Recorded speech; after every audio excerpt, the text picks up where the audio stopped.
On May 3, 2007, at approximately 10 o'clock that evening, in the quiet seaside resort town of Praia da Luz in Portugal's Algarve region, 3-year-old Madeleine McCann disappeared without a trace from her family's holiday apartment.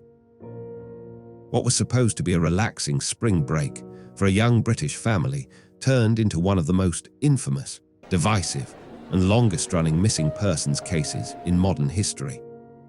The case has generated millions of headlines, countless conspiracy theories, bitter public accusations, and an enduring sense of mystery. To this day, no one has been convicted, and Madeleine's fate remains one of the greatest unsolved enigmas of the 21st century. Madeleine McCann was born on May 12, 2003, in Leicester, England.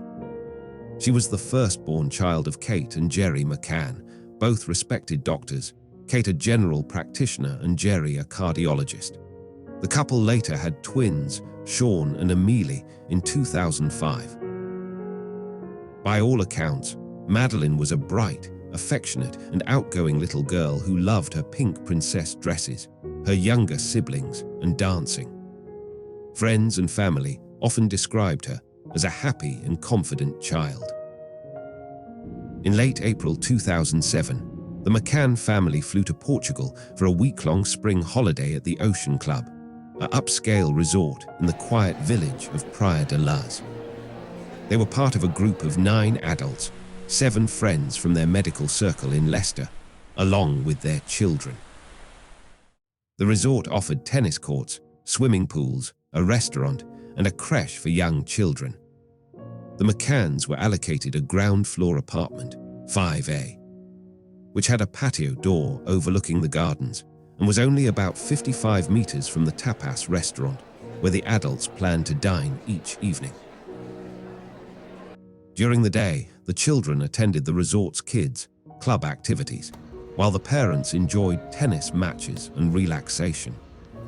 The holiday appeared idyllic, sunny weather, good company, and a chance for the busy doctor parents to unwind. The group had developed a routine. The adults would put the children to bed early in the apartments and then dine together at the tapas bar, taking turns to check on the sleeping children every 30 minutes. On the evening of May 3, the 6th night of their holiday, this routine would be shattered forever. Everything still felt perfectly normal until it was. That evening, Kate and Gerry left their 3 children asleep in the apartment and joined their friends at the tapas bar. They did not use the resort's babysitting service, nor did they use any listening devices or baby monitors.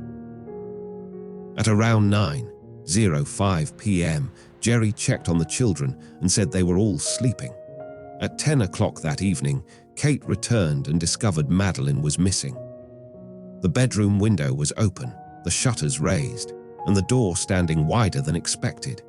Kate immediately raised the alarm, screaming that Madeleine had been taken. What followed was a chaotic and frantic search. The McCanns and their friends immediately began searching the apartment, the surrounding gardens, and the beach area. Resort staff and other guests joined the search with flashlights. Portuguese police arrived within minutes and quickly expanded the operation.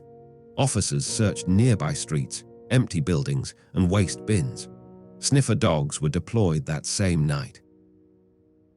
By midnight, more than 100 people were involved in the search. Roads were blocked, and police conducted door-to-door inquiries. The Ocean Club staff helped search the entire resort grounds. Despite the intense effort throughout the night and into the early morning, no trace of Madeleine, no clothing, no footprints, no witnesses was found. In the days and weeks following the disappearance, the investigation took a dramatic turn. Portuguese police initially focused on the abduction theory, but as no ransom demand appeared and no credible eyewitnesses came forward, suspicion gradually shifted toward the McCanns themselves. Several issues raised serious questions. The parents had left 3 children under 4 years old alone in the unlocked apartment every single night while they dined with friends, a practice they repeated throughout the holiday. They did not hire the resort's babysitting service. This decision drew intense criticism, with many critics in the media arguing it was a reckless decision, sparking fierce public debates over child safety and parental responsibility. Investigators also uncovered multiple inconsistencies in the McCanns' statements. Kate initially claimed the shutters had been forced open and tampered with from the outside. She later changed her account, stating the window was open but the shutters were merely raised and that the door might have been left unlocked. On previous nights, the family had locked the door. The frequency and timing of the checks on the children were also challenged by other witnesses in the tapas group. Furthermore, in the immediate days after Madeleine's disappearance, Kate was reported to have spent significant time carefully writing detailed timelines of events instead of participating in physical searches. These factors, combined with the complete lack of physical evidence of a break-in or intruder, led Portuguese police to name Kate and Jerry as arguidos, formal suspects, in September 2007. The McCanns strongly denied any involvement and insisted that an intruder had taken their daughter.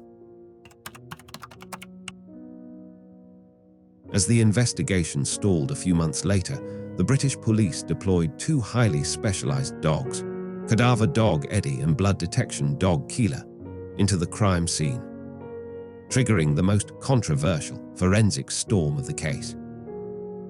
These 2 dogs, with stellar track records in the UK, gave alerts at multiple locations inside apartment 5A, including behind the living room sofa, on Madeleine's favorite soft toy, and on some of Kate's clothing.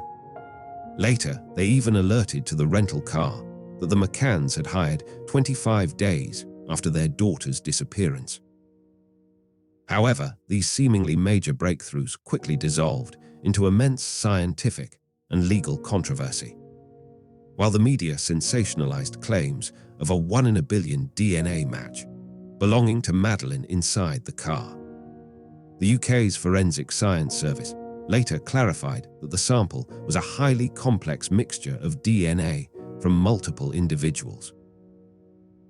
Due to genetic similarities among family members and the high potential for environmental contamination, the final official conclusion from the forensics team was that the tests were completely inconclusive. In a court of law, a dog's alert cannot stand alone as definitive evidence for a conviction. Facing an overwhelming wave of suspicion, the McCanns staunchly denied any involvement and offered several plausible explanations. They suggested the clothing and toy might have picked up scent from deceased patients Kate had encountered in her medical practice, while the car's scent could have come from decaying sea bass or dirty diapers from the twins.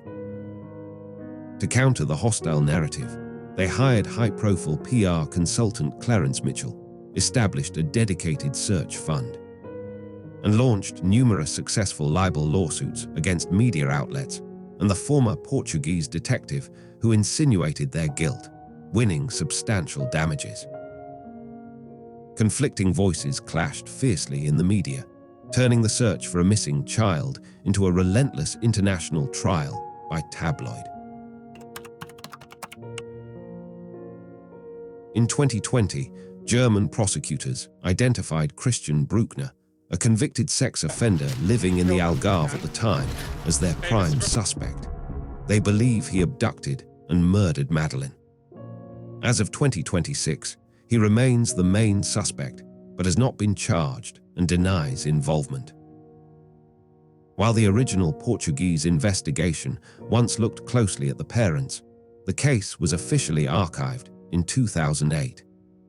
At that time, the Portuguese Attorney General formally lifted Kate and Jerry's arguido status, fully clearing them of suspicion due to a total lack of incriminating evidence. Today, British police continue to investigate the case strictly as an abduction.